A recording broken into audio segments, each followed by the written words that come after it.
লোকসভা নির্বাচনের দিন ঘোষণা হয়ে গিয়েছে। জমজমাট প্রচার পর্ব, প্রার্থীরা বেরিয়ে পড়ছেন সকাল থেকে। উত্তাপের আঁচ লোকসভা নির্বাচনের ঠিক কতটা খুঁজতে আমরা আজকে চলে এসেছি আরামবাগ।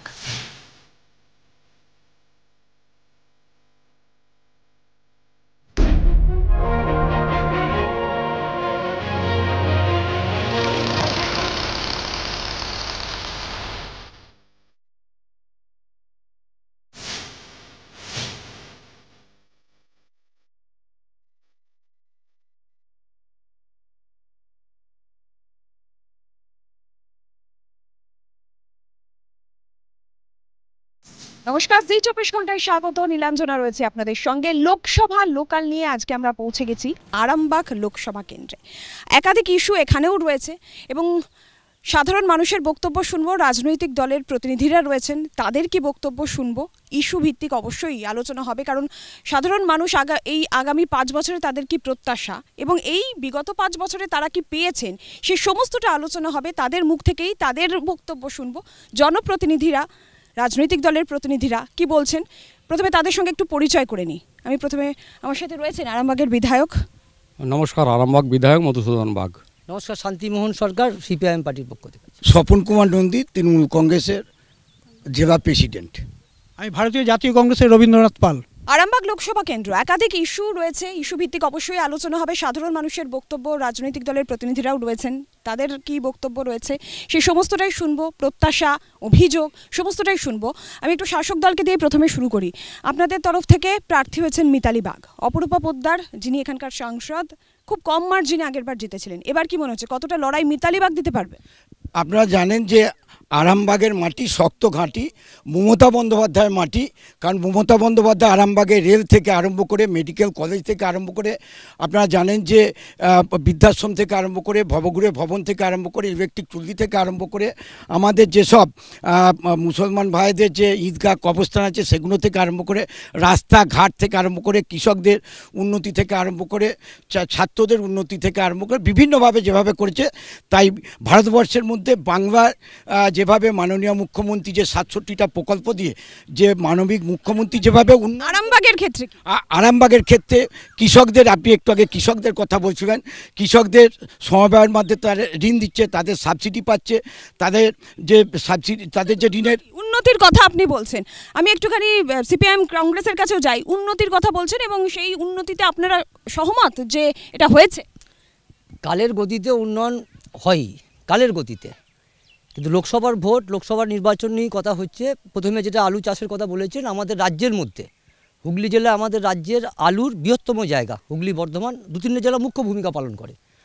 এখন মানুষ জানেন যে আলু চাষের যে ইন্স্যুরেন্স হয় তার 4.85% আলু চাষের জন্য চাষিকে নিজেকে বেয়ার করতে হয়। ইভিন বোরো এবং আমনের জন্য যে ইন্স্যুরেন্সটা হয় সেইটা হচ্ছে সরকার দেয়, রাজ্য সরকার এবং সেন্ট্রাল গভর্নমেন্ট দুজনেই দেয়। এই দেওয়ার ক্ষেত্রে অসুবিধার জায়গাটা হচ্ছে, আমরা বারবার করে আমাদের পার্টির পক্ষ থেকে এবং কংগ্রেস, আমরা সহযোগী, আমরা মিলে বলার চেষ্টা করেছি যে আমাদের দেশের সরকারি ক্ষেত্রগুলোকে বেসরকারি হাতে তুলে দেওয়া হচ্ছে।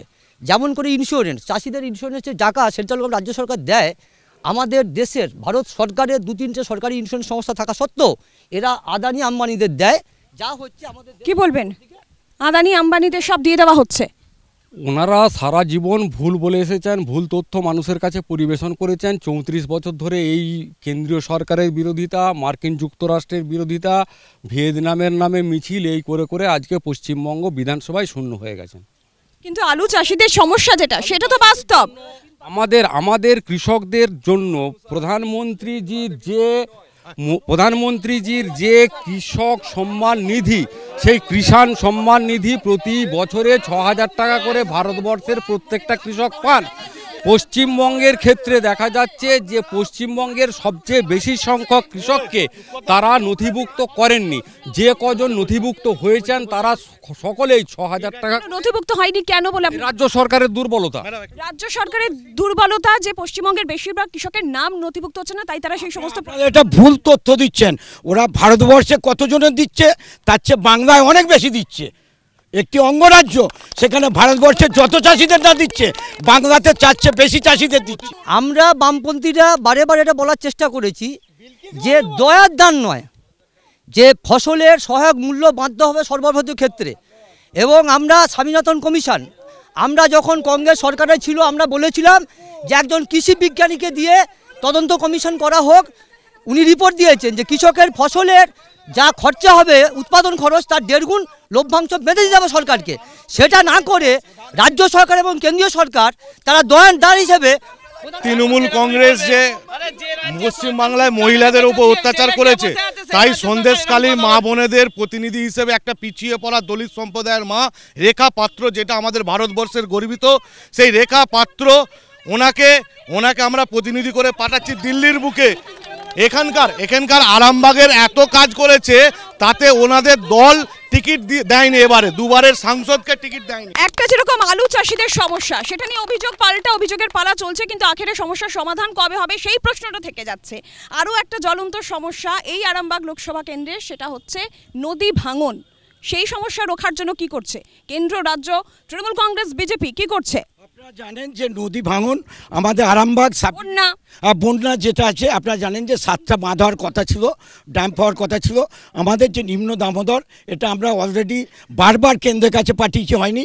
ওই জন্যই মাননীয় মুখ্যমন্ত্রী আপনারা দেখবেন যে ঘাটার মাস্টার প্ল্যানও পাঠানো হয়েছিল, সেটা দেয়নি, উনি এবারে পাস করেছেন। আর আমাদের যে নিম্ন দামোদরের যে বিভিন্ন নদীগুলো আমাদের ছাড়াই হচ্ছে, নদী বাঁধগুলো আমাদের সংস্কার হয়েছে। আপনার বাঁধগুলো দেখবেন যে তখন বন্যার জল এলেই বা বৃষ্টি হলেই কেন্দ্রের কাছে পাঠানো হয়েছিল, কিন্তু কোনো কাজ হয়নি। ঘাটার মাস্টার প্ল্যান নিয়েও বলা হচ্ছে। তৃণমূলের মিথ্যাচার এটা সব সময় থাকে।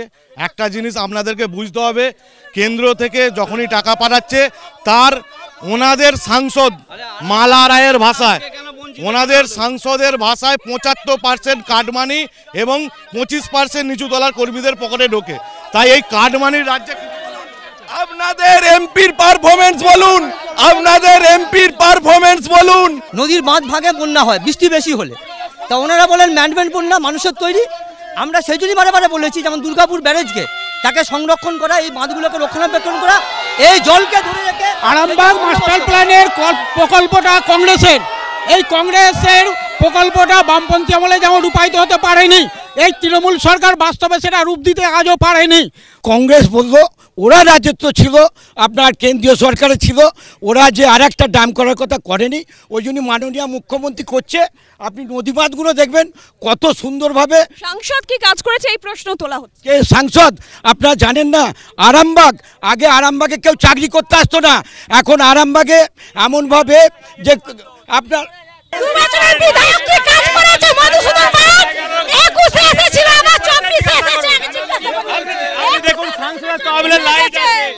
মধুসূদন বাগকে অনেকে চেনে, চিনি দিন। আজকে বিজেপি আর তৃণমূল দুটো দলই আরএসএস এর তৈরি, তৃণমূল আর বিজেপি দুটো দলেরই আছে আরএসএস এর তৈরি। রাখেনি, জব কার্ডের পয়সাটাকে পুরো খেয়ে নিয়েছে। সাধারণ মানুষ, গরিব মানুষের পেটে লাথি মেরেছে, গরিব মানুষের পেটে এক ঝোড়া মাটি পড়েনি, 15 বছরে এক ঝোড়া মাটি পড়েনি। যারা কলকাতায় রয়েছে তাদের নাম উঠে গেছে, বরিককে ভরি নাম তুলে ওরা পোদ্দার 30% কাটমানি ছাড়া কিছু বোঝেন না, শুধু কাটমানি, চুরি, জোচ্চুরি ছাড়া তৃণমূল। আরামবাগে যদি উন্নয়ন হয়ে থাকে, স্বপন বাবুর মতো লোকেদের উন্নয়ন হয়েছে, গরিব মানুষ গরিবই রয়ে গেছে। কাটমানির অভিযোগ, স্বচ্ছ ভারত অভিযানের শৌচালয় প্রত্যেকটা বাড়িতে হলো না কেন? অপরূপা পোদ্দার কাটমানি নিচ্ছেন, সাংসদ কাটমানি নিচ্ছেন, এই অভিযোগ। কোন রকম কাটমানি নাই, এটা হচ্ছে বিজেপির মিথ্যা প্রচার। আর বাংলায় মমতা বন্দ্যোপাধ্যায় যেভাবে উন্নয়ন করেছে, 2000 যদি কাটমানি শুভেন্দু অধিকারীকে দেখা যাচ্ছে, উনাদিকে কোশ্চেন করুন যে শুভেন্দু অধিকারী কি নিয়েছে। নলিন মজি, বিজয় মালিয়া, মেহুল চোকসি হাজার কোটি টাকা ভারতে লুট করে বিদেশে। আজ পর্যন্ত এতদিন বিজেপির এমএলএ আছে, এমএলএ কে গ্রামে গঞ্জে কোথাও ঘুরতে দেখা যায়নি। ভোটের পর থেকে তিনি নিখোঁজ ছিলেন, আজকে ভোট এসেছে, সামনে এসেছেন, উনি কি কাজ করেছেন বয়ানটা ওকে দিতে বলুন। বিগত 10 বছর ধরে যিনি এমএলএ ছিলেন তাকে জিজ্ঞাসা করুন, তিনি তামলি বাঁধ জানেন কিনা, তিনি বালিয়া জানেন কিনা, তিনি চকমুদুন জানেন কিনা। আমি প্রত্যেকটা পাড়াতে গেছি বিগত 3 বছরে, আর ওরা যদি এত উন্নয়ন করেছে, ওরা যদি এত সুনীতির কথা বলছে, তাহলে ওদের ডজন খানেক মন্ত্রী জেলে কেন? জিজ্ঞাসা করুন। এরাও বলছে চুরি, ওরাও বলছে চুরি, এরা বলছে এরা চুরি করেছে, এরা বলছে ওরা চুরি করেছে। আজকে তো পরিষ্কার হয়ে গেছে, এখানে যেমন কোটি কোটি পশ্চিমবাংলায় নিয়ে মন্ত্রী আমলারা জেল খাচ্ছে, আর তেমনি ইলেকট্রাল বন্ড বাইরে আসার পর সারা বিশ্ব জেনে গেছে চুরি কারা করেছে। বলেছিল না কেন্দ্র এবং রাজ্য সরকার উভয় মিলিতভাবে দুর্নীতির সঙ্গে যুক্ত আছে। প্রধানমন্ত্রী বলেছিলেন না খাউঙ্গা না খানে দুঙ্গা। আজকে সীতারামনের স্বামী তিনি কেন্দ্রীয় অর্থমন্ত্রী নির্মলা সীতারামনের স্বামী বলছেন যে বিশ্বে যত আর্থিক কেলেঙ্কারি হয়েছে তার মধ্যে সব থেকে বড় কেলেঙ্কারি হচ্ছে ইলেকট্রাল বন্ড কেলেঙ্কারি। তাহলে আজ কেন ওরা কথা বলছে না? কৃষকের ঋণ মুকুব করাচ্ছে না, আজকে অমিত শাহ ছেলে জয় স্যার লোন মুকুব করাচ্ছে, আদানির লোন মুকুব করাচ্ছে, আম্বানির লোন মুকুব। 100 দিনের কাজে দুর্নীতি চুরি আটকেছে বিজেপি কেন্দ্রীয় সরকার। ওরা শুনুন, 15 লক্ষ টাকা করে দেবে বলেছিল, ওরা বছরে 2 কোটি করে চাকরি দেবে বলেছিল নরেন্দ্র মোদী। সবচেয়ে বড় উজ্জ্বলা যোজনার নাম করে 70,000 কোটি টাকা বিজেপি পকেটে ভরেছে ইলেকশন করবে বলে। দেখুন, ইলেকট্রাল বন্ড নিয়ে যদি ভাবেন, দুদিন আগে আমাদের রাজ্যের বিরোধী দলনেতা উনি দেখিয়েছেন কিভাবে ইলেকট্রিকের দাম কমানো উচিত, অথচ ইলেকট্রিক কোম্পানিদের কাছ থেকে উনি 444 কোটি টাকা ইলেকট্রাল বন্ড নিয়েছে। গরিব মানুষের 15 লক্ষ টাকা দেবে বলেছিল, কোথায় গেল? বিদেশ থেকে টাকা উদ্ধার করে আনবে, কালো টাকা বলেছিল, অধিকাংশই নাকি কংগ্রেসের। গরিব মানুষের 100 দিনের গেল কোথায়? এরা গিলেছে আর ওরা লুট করেছে। 2021-এর ভোটে দেখেছেন কি হয়েছিল, যে দলে দলে তৃণমূল ছেড়ে বিজেপিতে গিয়েছিল, আবার যেই ভোট হয়ে গেল বিজেপি ছেড়ে তৃণমূলে। আজকে পশ্চিমবাংলায় বিজেপিকে নেতৃত্ব দিচ্ছে কে? শুভেন্দু অধিকারী। তিনি কাদের লোক? 20 বছর তিনি কোথায় ছিলেন? দল বদল, সেটা নিয়েও কটাক্ষ। আমাদের যে নির্বাচিত প্রতিনিধির সংখ্যা ছিল বিধানসভায় 77, তো আমাদের প্রতিনিধিকে ভাঙিয়েছে কারা? তৃণমূল কংগ্রেস। লোভ লালসার তৃণমূল কংগ্রেস থেকেও বিজেপিতে এসেছে, তৃণমূল আপনাদের বিরোধী দলনেতাই বিজেপিতে এসেছে। বিজেপিতে আপনার 2021 সালের বিধানসভা নির্বাচনের আগে তিনি এসেছেন। সময় একটা বিরতির, ফিরছে বিরতির পর, সঙ্গে থাকুন।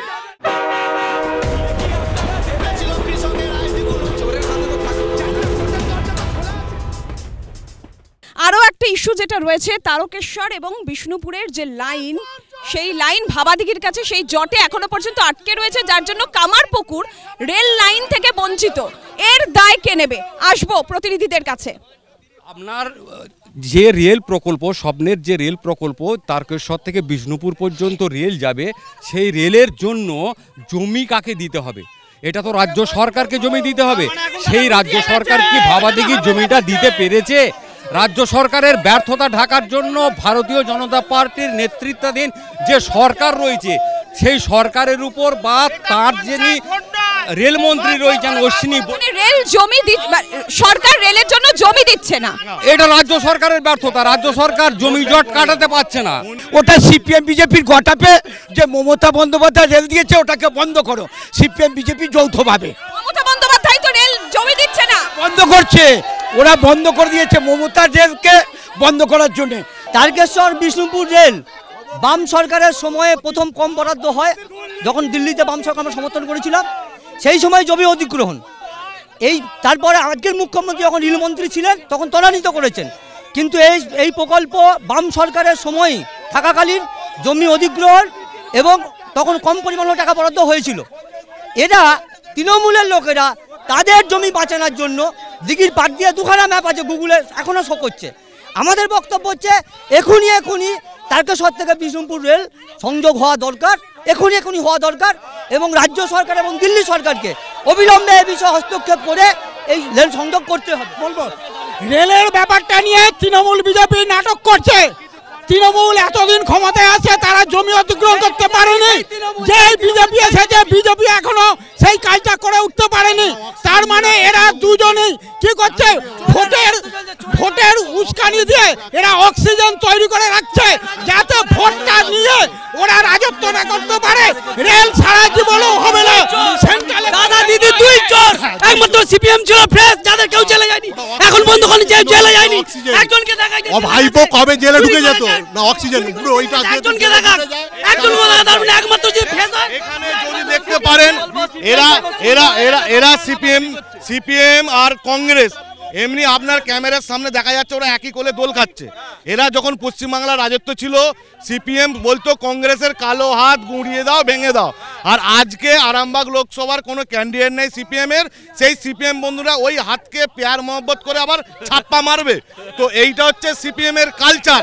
ওরা 34 বছর এত উন্নয়ন করেছে তাই পশ্চিমবাংলার মানুষ ওনাদেরকে গোল্লায় পরিণত করেছে।